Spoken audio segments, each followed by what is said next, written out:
ఎట్లా నడుస్తుందన్న ప్రచారం? మంచిగుందన్న. నిజంగా ఆధారణ ఉందా లేకపోతే గాలికట్ల ఒక మాట చెప్తున్నారా? ఇప్పుడు ఈ సికింద్రాబాద్ ఎంపీ మీరు పోటీ చేద్దాం అనుకుంటున్నారు కదా, మొత్తం అక్కడ ఎన్ని ఓట్లు ఉన్నాయి ఐడియా ఉందా కనీసం మీకు? 17,50,000 మంది సికింద్రాబాద్ జనాభా ఉంటే దాంట్లో 10 లక్షల మంది మగవాళ్ళు ఉన్నారు, 7,50,000 మంది ఆడవాళ్ళు ఉన్నారు. దాంట్లో బతుకు తెరువుకు వచ్చినటువంటి వాళ్ళు సుమారుగా ఒక 5 లక్షల మంది ఉన్నారు. క్యాలిక్యులేషన్ బాగానే చేసుకుంటే మరి నీకెన్ని ఓట్లు పడితే అది క్యాలిక్యులేట్ చేసి ఒక మాటలో చెప్పాలంటే నేను కిషన్ రెడ్డి మీద పోటీ కాదు, నా మీదనే కిషన్ రెడ్డి పోటీ. అంటే ఆయన ఫిక్స్ అయ్యిందా అట్లా శ్యామ్ మీద పోటీ చేసి? సికింద్రాబాద్ ప్రజలు ఫిక్స్ అయ్యారనా? సికింద్రాబాద్ ప్రజలకు నువ్వు మొత్తం తెలుసా? 100% తెలంగాణ ప్రజలందరికీ తెలిసే. నేను తెలంగాణ ప్రజలకు, ఆంధ్రప్రదేశ్ ప్రజలకు, పేరు ముంగట తెలంగాణ ఉంటే తెలంగాణ ప్రజలందరికీ తెలిసినట్టు అయిపోతుంది. నేనైతే తెలుసాను అనుకుంటున్నా, ఎందుకంటే నేను ప్రతి సమస్య పైన స్పందిస్తాను. నువ్వు ఉన్న పార్టీలో నువ్వు గెలుస్తా అనుకుంటున్నావు? నేనైతే 100% గెలుస్తానా. పార్టీ పుట్టింది ఎప్పుడు? మీ పార్టీ తరఫున ఒక సర్పంచ్ కానీ, ఒక ఎంపీటీసీ కానీ, ఒక కార్పొరేటర్ కానీ, ఒక ఎమ్మెల్యే కానీ, ఎంపీ కానీ గెలిచింది ఎవరు? ఇందరమ్మ ఇంట్లో ఉన్నోళ్ళు ఇదే ప్రజాస్వామ్య దేశంలో ప్రజలు తలుచుకుంటే ఎమ్మెల్యేలు అయినటువంటి ఘనత, కాళ్లకు చెప్పులు లేనటువంటి వ్యక్తులు మా ఇల్లెందు నియోజకవర్గంలో గుమ్మన్ నర్సయ్య వాళ్ళు, గుమ్మన్ నర్సయ్య లాంటి వ్యక్తులు 5 టర్ములు ఎమ్మెల్యేలు అయినా. అంబేద్కర్ అంటరాని వాడు, ఈ అంటరానోడు పేరు అంత పెద్ద సచివాలయానికి వెళ్తారా? ఇంకా గుమ్మటాలను కూర్చేస్తా ఆలోచన ఉందనే కదా అర్థం. నమస్తే, వెల్కమ్ టు కేఆర్ టీవీ. నేను మీ సింహాద్రి. ప్రస్తుతం మనతోటి సికింద్రాబాద్ ఎంపీ అభ్యర్థి వీసీకే పార్టీ తరఫున తెలంగాణ శ్యామ్ అయితే ఉన్నారు. వెల్కమ్ చేద్దాం. నమస్తే. నమస్తే అన్న. ఎట్లా ఉన్నారన్న? బాగున్నా, మీరు ఎలా ఉన్నారు? బాగున్నా అన్న. ఎట్లా నడుస్తుందన్న ప్రచారం? మంచిగా ఉందన్న, ప్రజల నుంచి మంచి ఆదరణ ఉంది, వెళ్తా ఉన్నాం. ప్రజలు నిజంగా ఆదరణ ఉందా లేకపోతే గాలికట్ల ఒక మాట చెప్తున్నారా? మీకు చూపించామంటే వీడియో క్లిప్స్ చూపిస్తాను. ప్రజల్లో మంచి ఆదరణ ఉన్నది, ప్రజలందరూ మంచిగా ఆదరిస్తూ ఉన్నారు. ఇంటింటికి వెళ్ళి ప్రచారం చేస్తూ ఉన్నాం, ఇంకా ఫుల్ టైం చేయాల్సినటువంటి. ఇప్పుడు ఈ సికింద్రాబాద్ ఎంపీ మీరు పోటీ చేద్దాం అనుకుంటారు కదా, మొత్తం అక్కడ ఎన్ని ఓట్లు ఉన్నాయి ఐడియా ఉందా కనీసం మీకు? 17,50,000 మంది సికింద్రాబాద్ జనాభా ఉంటే దాంట్లో 10 లక్షల మంది మగవాళ్ళు ఉన్నారు, 7,50,000 మంది ఆడవాళ్ళు ఉన్నారు. దాంట్లో బతుకు తెరువుకు వచ్చినటువంటి వాళ్ళు సుమారుగా ఒక 5 లక్షల మంది ఉన్నారు. క్యాలిక్యులేషన్ బాగానే చేసుకున్నా. మరి నీకెన్ని ఓట్లు పడితే అది క్యాలిక్యులేట్ చేసినావా? మొత్తం అంటే నాకైతే ఒక 100 ఓట్లతోనైనా నేను ఎవరైతే నాకు పోటీ ఇవ్వాలని అనుకుంటారు కిషన్ రెడ్డి గారు, ఒక మాటలో చెప్పాలంటే నేను కిషన్ రెడ్డి మీద పోటీ కాదు, నా మీదనే కిషన్ రెడ్డి పోటీ. నీ మీద కిషన్ రెడ్డి? నా మీదనే కిషన్ రెడ్డి. ఆయన ఫిక్స్ అయ్యిందా అట్లా శ్యామ్ మీద పోటీ చేసి? సికింద్రాబాద్ ప్రజలు ఫిక్స్ అయ్యారనా? నేను ఫిక్స్ అయితే సికింద్రాబాద్ ప్రజలకు నువ్వు మొత్తం తెలుసా? 100% తెలంగాణ ప్రజలందరికీ తెలిసే. నేను తెలంగాణ ప్రజలకు, ఆంధ్రప్రదేశ్ ప్రజలకు, పేరు ముంగట తెలంగాణ ఉంటే తెలంగాణ ప్రజలందరికీ తెలిసినట్టు అయిపోతుంది. నేనైతే తెలుసాను అనుకుంటున్నా, ఎందుకంటే నేను ప్రతి సమస్య పైన స్పందిస్తాను. నేనైతే తెలుసు అని నేను అనుకుంటున్నా అన్న. తెలియకపోతే అది వాళ్ళ అజ్ఞానం, వాళ్ళు చూడట్లేరని అర్థం. అంటే వాళ్ళ అజ్ఞానమే మరి చూసి అంటే సమాజంలో ఏం జరుగుతుందో చూడకపోతే అది నీ ఇన్రెస్పాన్సిబుల్. అన్ని చూడలేం అన్న, అన్ని చూడలేదు. సో చూసే వాళ్ళని అంటున్నా.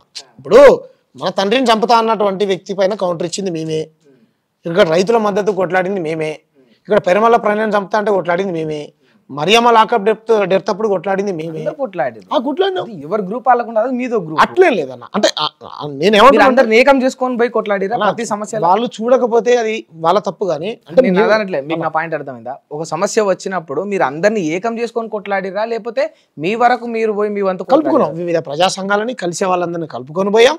మిగతా వాళ్ళు చేసినప్పుడు కూడా అఖిలపక్షం ఏర్పాటు చేస్తే వాళ్ళతో కలిసి మేము ఉద్యమాలు చేసాం. అది రకరకాల ప్రజా సంఘాలు, రకరకాల పార్టీలతోని, ఒక బీజేపీ తప్ప మిగతా అన్ని పార్టీలతో మేము కలిసి ప్రజల కోసం ఉద్యమం చేశాం. సో అంచేత నేను అందరికీ తెలుసు అని నేను అనుకుంటాను. సరే, అంటే మీరు కూడా చాలా మందికి తెలుసు, కానీ ఇంకా తెలవాలి కదా. మరి ఒక ఎంపీగా గెలవాలంటే ఈ మాత్రం సరిపోదు కదా. నా దగ్గర డబ్బులు లేవే, బీజేపీ వాళ్ళు ఛానల్ కొనుక్కున్నట్టు మీలాంటి మంచోళ్ళు పిలిచి నా వాయిస్ని ప్రజలకు వినిపిస్తారు కాబట్టి తెలుసు. కానీ బీజేపీ వాళ్ళు కొనుక్కున్నట్టుగా మా కేఆర్ టీవీ తరపున మేము ఎప్పుడు కూడా యువకులు ఎవరు వచ్చినా కూడా రాజకీయంలోకి మేము స్వాగతిస్తాం, మా తరపున మేము ప్రోత్సాహం చేస్తాం. మీలాంటి వాళ్ళని ఖచ్చితంగా మేము ప్రశ్నిస్తాం, మీ యొక్క ఉద్దేశాలను ప్రజలకు తెలియజేస్తాం ఉంటది. కానీ మీరు ఎంపీగా గెలవాలంటే దానికి తగ్గ తాహత్తు మరి ఉండాలి కదా. అవన్నీ నువ్వు నీ వ్యక్తిగతంగా ఏర్పరచుకున్నావు. తాహత్ అంటే ఏంటన్నా? ప్రజల్లో అంటే గెలవాలంటే కావాల్సింది ఏంటి? పోటీ ఒక్కటి సరిపోదు కదన్నా, అంటే ప్రజలకు నమ్మకం కలగాలి కదా. అంటే నమ్మకం అంటే అంటే మీ చేస్తాడు. ఈయన ఎంపీగా గెలుస్తాడు. ఈయన ఒక రాజ్యసభకు పోయి మా గురించి మాట్లాడగలుగుతాడు, ప్రశ్నలు లేవనెత్తగలుగుతాడు. ఎందుకు రాజ్యసభ అంటే ఒక్కరిద్దరు ఉండే కాదు కదా, 100 మంది ఉంటారు. ఆడ ప్రధానమంత్రి ఉంటాడు కదా. ఉంటాడు, ప్రధానమంత్రి ఉంటాడు. ఇక్కడ ఉన్నటువంటి మన తెలంగాణలో ఇక్కడ తెలంగాణ సమస్యల కోసం మిమ్మల్ని పార్లమెంటుకు పంపిస్తే ధర్మపురి అరవింద్ని, బండి సంజయ్ని, కిషన్ రెడ్డిని, స్వయం బాపురావు గారిని పంపిస్తే మా తెలంగాణకు రావాల్సినటువంటి బయ్యారం ఫ్యాక్టరీ గురించి మాట్లాడలేదు, కాజీపేట కోచ్ ఫ్యాక్టరీ గురించి మాట్లాడలేదు. మీరు మా జాతీయ ప్రాజెక్టులకు ఒక్కటి కూడా, మా కాళేశ్వరం ఒక్క ప్రాజెక్టు కూడా మీరు జాతీయ హోదా కల్పించలేదు, మా జాతరకు గౌరవాన్ని ఇవ్వలేదు. ఢిల్లీ మాకేమంటారు కేంద్రం నుంచి రావాల్సినటువంటి విభజన హామీలలో ₹1 కూడా తీసుకురాలేదు. ఇక్కడికి వస్తే గుజరాత్లో బూట్లు మోస్తారా మీరు? అందుకని తెలంగాణ పార్లమెంట్లో కొట్లాడుతాడు మీ తరపున. అందుచేత మనకు రావాలి. మా నవోదయ పాఠశాలలు ఇవ్వలేదు, మా గిరిజన యూనివర్సిటీ ఇవ్వలేదు. ఏమి ఇచ్చారు మీరు? ఏమి ఇవ్వలేదు, వీళ్ళు అడగలేదు. ఎందుకు? సేమ్ పార్టీలో నరేంద్ర మోడీ భజన చేస్తే మళ్ళీ టికెట్ ఇస్తాడు. మేము ఓడిపోతామని గెలుస్తామని కాదు, ప్రాణం పోయినా మా తెలంగాణకు రావాల్సినటువంటి ఏవైతే విభజన హామీలో ఉన్నాయో అవన్నీ తీసుకురావడం కోసం కొట్లాడతాం. తెలంగాణ ప్రజలారా, సికింద్రాబాద్ ప్రజలారా, నన్ను గెలిపించండి అని మీ ఛానల్ వేదికగా అడుగుతా ఉన్నాను. అంచేత గెలిపిస్తారు. ఓకే, అంటే నువ్వు ఇవన్నీ వీళ్ళు చేయలేదు, నేను చేయాలనుకుంటున్నా కనుక నువ్వు పోటీ చేయాలనుకుంటున్నా. మనకు హక్కు అన్న, మనకు రావాల్సినటువంటి తీసుకురావాలి. మాట్లాడతలేదు. నువ్వు ఏ రోజైనా కిషన్ రెడ్డి మన బయ్యారం ఫ్యాక్టరీ గురించి మాట్లాడిండా? వాళ్ళ బండి సంజయ్ అంటూ DPRE నాణ్యత లేదని అంటాడు. అంటే నీ గుజరాత్లో ఉన్నటువంటి నాణ్యత నువ్వేమన్నా ఆర్కియాలిస్టు? మా అమ్మ నేను బయ్యారంలోనే పుట్టిండే. అది బయ్యారం మండలం, ఇల్లెందు మండలం పక్కన చిన్న మాది వినోబాబు నగర్ గ్రామం. మేము తునికాకు పోయేది మా అమ్మ. అక్కడ ఉన్నటువంటి ఇనుము రాళ్ళని ఏరుకొని వచ్చింది. ఇగో బిడ్డ చూడు బిడ్డ అని. అంటే మాకంటే ఎక్కువ తెలుసా మీకు? నువ్వు పంపించినావు డిపార్ట్మెంట్, ఏది పంపిస్తే చూపెట్టు. పంపించవు. ఏదంటే ఏదో కళ్ళమూలి మాటలు చెప్పి నాణ్యత లేదని ఆ ప్రాజెక్ట్ని డైవర్ట్ చేయాలి. సరే, నీకు ఇన్ని కష్టాలు తెలుసు, ఇన్ని బాధలు తెలుసు, ఒక మధ్యతరగతి ఒక సామాన్య వ్యక్తులు పడే ఇబ్బందులు తెలుసు కదా. మరి ఈ సమస్యలన్నీ తొలగిపోవాలంటే ఏ పార్టీలో ఉంటే మరి గెలిచి అధికారాన్ని సాధించగలుగుతామన్న చిన్న విషయం తెలియదా? ఏ పార్టీలో ఉంటే? ఇప్పుడు నువ్వు ఉన్న పార్టీలో నువ్వు గెలుస్తా అనుకుంటున్నావు? నేనైతే 100% గెలుస్తానా, నాకైతే నమ్మకం ఉంది. ప్రజల్లోకి వెళ్ళి మీ పార్టీ పుట్టింది ఎప్పుడు? మీ పార్టీ తరఫున ఒక సర్పంచ్ కానీ, ఒక ఎంపీటీసీ కానీ, ఒక కార్పొరేటర్ కానీ, ఒక ఎమ్మెల్యే కానీ, ఎంపీ కానీ గెలిచింది ఎవరు? మీకు ఎన్ని ఓట్లు వచ్చినాయి? ఇవన్నీ క్యాలిక్యులేషన్ ఉంటాయి కదా. ఇందరమ్మ ఇంట్లో ఉన్నోళ్ళు ఇదే ప్రజాస్వామ్య దేశంలో ప్రజలు తలుచుకుంటే ఎమ్మెల్యేలు అయినటువంటి ఘనత, కాళ్లకు చెప్పులు లేనటువంటి వ్యక్తులు మా ఇల్లెందు నియోజకవర్గంలో గుమ్మన్ నర్సయ్య వాళ్ళు, గుమ్మన్ నర్సయ్య లాంటి వ్యక్తులు 5 టర్ములు ఎమ్మెల్యేలు అయ్యారనా? వాళ్ళ దగ్గర ఏమున్నదే? ఒక్కసారికి గెలిచేసిర్రు. ప్రజలకు ఒక్కసారి రోజులు మారినాయి కదా అన్న, కొంచెం మారుదాం. పని అవుతుంది కదా. డబ్బులు విషయంలో మీరు అన్నది వాస్తవమే. నామినేషన్ ఫీజు నుంచి మొదలు పెడితే తినే తిండి నుంచి తాగే ఛాయ్ వరకు ప్రతిదానికి పైసా అవసరమే. నేనైతే ప్రజలైన పైసలని చెప్పా. డబ్బు ఒక్కటే కదా, డబ్బులు ఉంటే పని అవుతుంది. కానీ డబ్బులతో పాటు ఇంకా చాలా కావాలి కదా. అన్ని డబ్బులతోనే కాదన్నా. కొంతవరకు మీరు అన్నట్టు రాజకీయంలో డబ్బులే నెగ్గుకు వస్తా ఉన్నాయి. వాళ్ళు కొంటారేమో డబ్బులు, ఓట్లుని డబ్బులు. మేమైతే కొనం, మందు పోయాం. మరి మీ పార్టీని ఎట్లా నమ్మాలి? సరే, నువ్వు లాయల్ గా ఉంటా అని చెప్తున్నావు అన్న, నీకు డబ్బులు అవసరం లేదు, నువ్వు జనాలకు సేవ చేస్తా అంటున్నావు అన్న. మరి పార్టీని కూడా నమ్మాలి కదా. వ్యక్తిని ఒక్కరిని నమ్మి చూసి ఓటేయారు కదా. అవును. మరి నీ పార్టీని ఎట్లా నమ్మాలి? అంటే ధర్మపురి అరవింద్ బాండ్ పేపర్ రాసి ఇచ్చినట్టు నేనైతే బాండ్ పేపర్ రాసియా. మా పార్టీని ఎట్లా నమ్మడం ఏంది? అంటే ఎందుకు రాసియో? నీకు ఆ డేర్ లేకనా? అట్లేం లేదు. అనంటే ఒక్కటే అన్న, ఎప్పుడైనా మనం ప్రామిస్ చేసినప్పుడు దానికి కట్టుబడి ఉండాలి. అంటే నువ్వు కట్టుబడి ఉండలేదు. 100% ఉంటా. నేను అదే చెప్తున్నా. ధర్మపురి అరవింద్ లాగా నేను బాండ్ పేపర్ రాసిస్తా ప్రజలారా నాకు ఓట్లేయని నేను చెప్పట్లేదు. గల్లా పెట్టుకొని నిలదీసి అడగండి. గెలిచిన తర్వాత మీకు ఇచ్చినటువంటి హామీలు నెరవేర్చకపోతే, మా మేనిఫెస్టోలో ఏదైతే మేము పెడతా ఉన్నామో ఆ హామీలు కనుక నెరవేర్చినట్టయితే గల్లా పట్టుకొని నిలదీసి అడగండి అని చెప్తా ఉన్నాను మీ ఛానల్ వేదికగా. నిజంగా అట్లా అడగమని 100% అన్న. ఎందుకే మనం ప్రజలకు సేవ చేయడానికి వచ్చినాం. చేత కాకపోతే ప్రజాసేవ చేయకుండా రాకండి. ప్రజలకు మనం జవాబుదారుగా ఉండాలి కదా. అసలు నీకు థాట్ ఎట్లా వచ్చింది? అసలు ఎంపీగా పోటీ చేయాలా, నేను సికింద్రాబాద్ నుంచి పోటీ చేయాలా, ఇట్లాంటి ఒక పార్టీలు నేను చేరాలా అని ఎందుకు అనుకున్నాను? అంటే ప్రజాస్వామ్యాన్ని ధ్వంసం చేసేటువంటి శక్తుల్ని ఓడించాలనేది మా ఏకైక ఎజెండా, మా పార్టీ లైన్. ప్రజాస్వామ్యాన్ని కాపాడడం మా పార్టీ ఎజెండా. ప్రజాస్వామ్యాన్ని ధ్వంసం చేసే రాజకీయ పార్టీలను ఓడించడం మా ఎజెండా. అంచేత సికింద్రాబాద్లో బీజేపీ అధ్యక్షుడు బండి సంజయ్, మన కిషన్ రెడ్డిని ఓడిస్తే తెలంగాణలో బీజేపీని ఓడించినట్టే. సో ఓడిస్తే బీజేపీని ఓడించినట్టు నరేంద్ర మోడీకి బుద్ధి వచ్చినట్టే. అందుచేత మా పార్టీ పెద్దలు తోలు తిరుమావలన్ గారు, మా రాష్ట్ర అధ్యక్షులు డాక్టర్ జిలకన్న శ్రీనివాస్ గారు, ఇంకా మా పార్టీలో పెద్దవాళ్ళు మత్స్య దేవేంద్ర గారు, ఆనంద్ గారు, మా వీసీకే కుటుంబ సభ్యులందరూ గెలిచినా ఓడినా సరే నువ్వు నిలబడు, ఈ దుర్మార్గమైనటువంటి ఈ కిషన్ రెడ్డిని ఓడగొట్టు, మీ అందరికీ ఏమంటారు ప్రజలందరికీ మనం భరోసాని ఇద్దాం, మనం ఏం చేస్తామో అని వాళ్ళందరూ నా పేరుని ప్రతిపాదిస్తే. అంటే వాళ్ళు నిన్ను రమ్మని కోరిరా లేకపోతే నీ అంతటా? అంటే నేను ముందటి నుంచే పార్టీలో ఉన్నానన్న. ఎప్పటి నుంచో 7-8 ఏళ్ల నుంచి నేను వీసీకేలో పనిచేస్తా ఉన్నాను. అప్పటి నుంచో పనిచేస్తా ఉన్నాను. ఆ క్రమంలో పార్టీ నా పేరుని ముందర పెట్టి కిషన్ రెడ్డి గారి మీద పోటీకి దింపింది. నీకు నిజంగా ధైర్యం ఉందా నన్ను ఇక పోటీ చేయాలా, కిషన్ రెడ్డి మీద పోటీ చేయాలని? మా ఏదో లేకపోతే నీ పేరు వాళ్ళు మీ పార్టీ తరఫున మీ పెద్దలు అట్లేం లేదు. నాకు ధైర్యం నేను అన్న అడవుల్లో పుట్టినోడిని, తుపాకుల తూటాల మధ్యలో పెరిగినోడిని, నేను బయ్యారం అడవుల్లో పుట్టినోడిని, భయం అంటే ఏందో ఎరగనోడిని, ప్రజల కోసం కష్టపడ్డోడిని, కమ్యూనిస్టు ఏమంటారు కమ్యూనిస్టుల మధ్య పెరిగినోడిని నేను. అందుకేనా ఇంతగానం బీజేపీ పార్టీని అపోనెంట్ చేస్తున్నా? అట్లే లేదు, బీజేపీ అవలంబిస్తున్న విధానాలు కరెక్ట్ లేవు అని అంటున్నాం. మరి కాంగ్రెస్ ఉన్నది, కాంగ్రెస్ కూడా చాలా తప్పు. కాంగ్రెస్ 10 ఏళ్ళ అధికారంలో ఉందా అన్న? మరి టీఆర్ఎస్ ఉంది కదా, ఎక్కడుంది దాని ప్రశ్న? అందుకే ప్రజలు మార్పు కావాలన్నారు. కేసీఆర్ నోడిచ్చారు, కాంగ్రెస్ 100 రోజులు మాకు టైం కావాలన్నది. వాళ్ళు కూడా ప్రజలు క్వశ్చన్ చేస్తా ఉన్నారు కదా. కేంద్రంలో ఎవరు ఉన్నారు అంటున్నాను నేను. మనకు ఎంపీ ఎక్కడ కూర్చుంటారు, నేను అసెంబ్లీకి పోను కదా, పార్లమెంట్కి పోతా కదా. సో కేంద్రం అవలంబిస్తున్నటువంటి విధానాలు ఏవైతే ఉన్నాయో వాటికి వ్యతిరేకంగా కొట్లాడుతున్నాం మేము.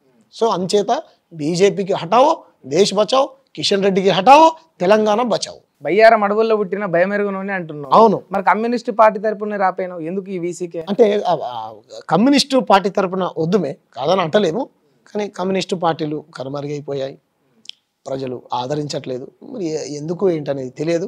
ఉన్నాయి కమ్యూనిస్ట్ పార్టీ అంటే మాది అలయన్స్, మాది మీకు తెలియదు, ఎర్ర జెండా నీలి జెండా 2 జెండాలు. మా దాంట్లో మార్క్స్ ఉంటాడు, అంబేద్కర్ ఉంటాడు, బుద్ధుడు ఉంటాడు అంటాడు. కమ్యూనిస్ట్ పార్టీ మాది కూడా, మేము కూడా కమ్యూనిస్టులమే. మేము అంబేద్కర్ ఇష్టం, ప్రజాస్వామ్యంలో కమ్యూనిస్టులమే. మీరు ఒక కొత్త అప్డేటెడ్ కమ్యూనిస్ట్ అంటే ఎంఎల్ పార్టీ మా దగ్గర ఉంటుంది. ఎంఎల్ పార్టీ సిద్ధాంతం దాని లైన్ వేరు మా దగ్గర. అంటే నేను చదువుకున్న తర్వాత మాది పార్లమెంటరీ పంత కదా. ఎంతవరకు చదువుకున్నాను నేను? ఇంటర్మీడియట్ డిస్కంటిన్యూనే, తర్వాత ప్రజా ఉద్యమాలను. గ్రేట్. అంటే నువ్వు ఇంటర్మీడియట్ డిస్కంటిన్యూ చేసి ఎంపీగా పోటీ చేయాలనుకుంటున్నా అన్న. ఫస్ట్ దానికి హ్యాట్సప్. అంటే నీకు ఆ డేర్ ఉంది, నేను దానికి నిజంగా అప్రిషియేట్ చేస్తున్నా. Thank you. కానీ ఎందుకు మరి ఇంకా బలమైన పార్టీలు ఉన్నాయి కదా, కాంగ్రెస్ ఉన్నది, టీఆర్ఎస్ ఉన్నది, ఎందుకు వాటిని ఎందుకు చూస్ చేసుకోలేకపోయినావు? కాంగ్రెస్ టీఆర్ఎస్ మీరు అన్నట్టు ఉన్నది కాదనట్లేదు. కాంగ్రెస్ అనేది ఒక జాతీయవాదం, స్వతంత్రాన్ని తీసుకొచ్చాం మేము దేశానికి అనేటువంటి ఒక జాతీయవాదం, సెక్యులర్ భావజాలు కలిగినటువంటి పార్టీ. టీఆర్ఎస్ బీఆర్ఎస్ మీరు అన్నటువంటి తెలంగాణ వాదం. మాది కంప్లీట్గా ఏమంటారంటే దక్షిణాదివాదం. మాది దక్షిణాదివాదం. మార్క్స్, బుద్ధుడు, అంబేద్కర్, పెరియార్ వీళ్ళ ఆశయం కోసం పనిచేసేది. నిజంగా మీరు చెప్పినటువంటి పార్టీలో వీళ్ళు ఉంటే వాళ్ళ దాంట్లోకే బయటలో. సో వీళ్ళ ఐడియాలజీ కోసం పనిచేసేటటువంటి పార్టీ మాది. మా పార్టీని మా నాయకుడు నీకు ముందు నుండి చిన్నప్పటి నుండి ఈ భావజాలం చిన్నప్పటి నుంచి ఈ భావజాలం. మా నాయన కూడా ఎర్ర జెండాని బాగా ఇష్టపడుతున్నాడు. ఎక్కువ చదువుకోలే మా నాయన, పగిడిపల్లి రాజమల్లు మా నాయన ఎక్కువ చదువుకోలేదు. ఆ చిన్నప్పటి నుంచి మా ప్రాంతంలో అది ఎక్కువ ఉంటుండే ఎర్ర జెండా. ఆ ప్రభావం మా దగ్గర పడి ఆ నీతి నిజాయితీ ఆ మాటలు, కానీ అప్పుడు మాట్లాడినటువంటి మాటలు ఇప్పుడు రాజకీయ నాయకులు మాట్లాడుతున్న మాటలు చాలా తేడా ఉంది. అందుచేతనే ఇలా మాట్లాడాల్సి వస్తుంది. అంటే ఒక విషయం అడగాలి కూడా, ఈ వయసులోనే నువ్వు పూర్తి స్థాయిలో నీకు డబ్బులు చదువు ఇవన్నీ లేకున్నా కూడా నువ్వు ఎంపీగా పోటీ చేయాలనుకుంటున్నావు. కానీ యువకులు ఈ రాజకీయాల్లోకి రావడం ఎంత ముఖ్యమో, యువకులు అంటే ఎవరికైనా ఆబ్వియస్లీ యువకులు అంటేనే ఒక అగ్రెసివ్నెస్ అనేది ఉంటుంది. కానీ అది రాజకీయాలకి పనికి రాదు, రాజకీయాలకు అది సబబు కాదు. ఆ కోపము, ఆ ఆవేశము అనేది మీకు తెలుసా? కోపం ఉన్న దగ్గరనే ప్రేమ ఉంటుంది అన్న.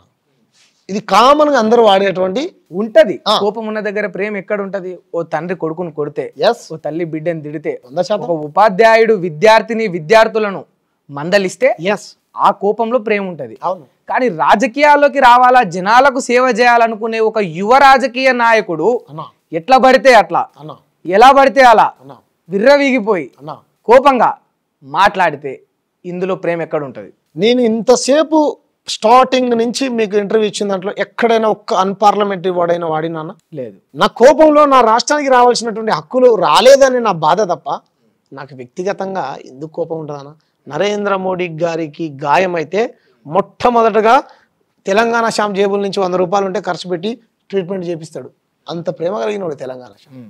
మొట్టమొదటి నరేంద్ర మోడీ గారి గాయం అయితే 100 రూపాయలు ఉన్నా కూడా 100 రూపాయలు తీసుకుపోయి నా దగ్గర ఉంటే లేకపోతే అడుక్కొచ్చిన సరైన మనిషి బతకాలని కొడుకునేటువంటి రకం. మరి అంత ప్రేమ ఉన్న వ్యక్తుల పైన ఎందుకు ఇట్లా ఎట్లా పడితే అట్లా వ్యక్తిగత దూషణలు కూడా ఎక్కడుందే? నేను ఎక్కడ చేశాను? వాడెవడు వీడెవడు 100% పిచ్చోళ్ళు మెంటల్ గాళ్ళు 100% నీ సైడ్ నుంచి అద్దం ఎలా ఉంటే మొహం ఎలా, మనం అద్దం ఎలా చూస్తే, అద్దంలో మనం ఎలా చూస్తే అలా చూపిస్తుంది.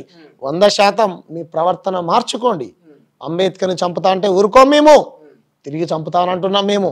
మీరు అంబేద్కర్ చంపుతానంటే అంబేద్కర్ ఎప్పుడో స్వర్గీయులైంది కదా. అవును. ఇప్పుడు కొత్త అంటే భౌతికంగా లేడు కదా. ఎస్ లేడు. మంచి క్వశ్చన్, అద్భుతమైనటువంటి ప్రశ్న. బతికున్నప్పుడు గనక అంబేద్కర్ బతికున్నప్పుడు నేను బతికుంటే తుపాకీతో కాల్చి చంపుతా అంటాడు ఒక బీజేపీ కార్యకర్త. ఇదే అంబేద్కర్ పేరుని సచివాలయానికి పేల్చి పెడితే కుళ్ళుతోని ఈర్ష్యతోని ఈ భారతీయ జనతా పార్టీ ఇక అధ్యక్షుడిగా ఉన్నటువంటి బండి సంజయ్ గుమ్మటాలను కూల్చేస్తా అన్నాడు.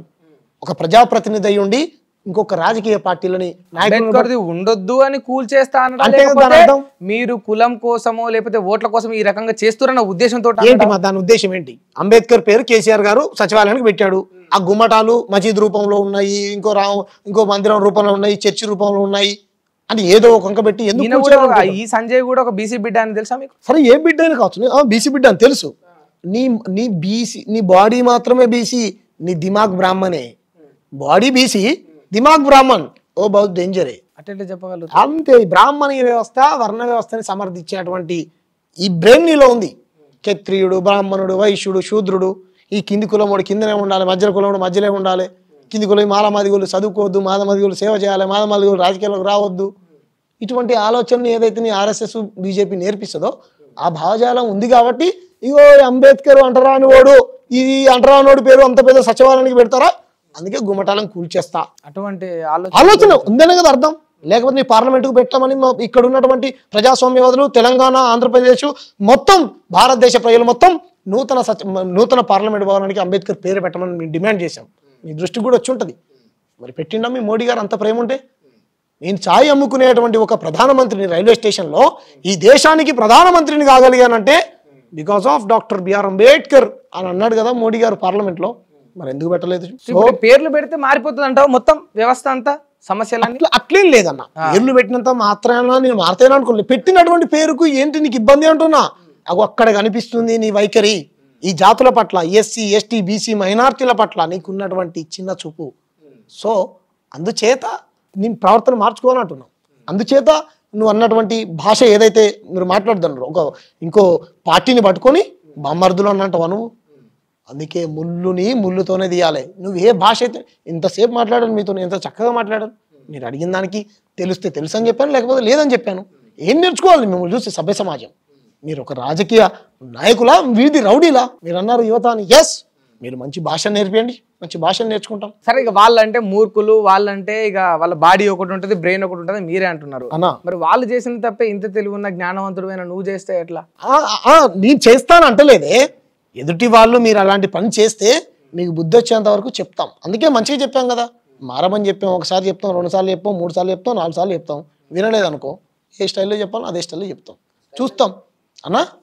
ఉంటాయి రకరకాల స్టైల్ ఉంటాయి. సినిమా డైలాగ్ అయినా లేకపోతే ఇంకేదైనా స్టైల్ ఉంటుంది? అది ఏదైనా కావచ్చు. ఫస్ట్ చెప్తాం బండి సంజయ్ అట్లా కాదే ఇట్లా అని చెప్తాం.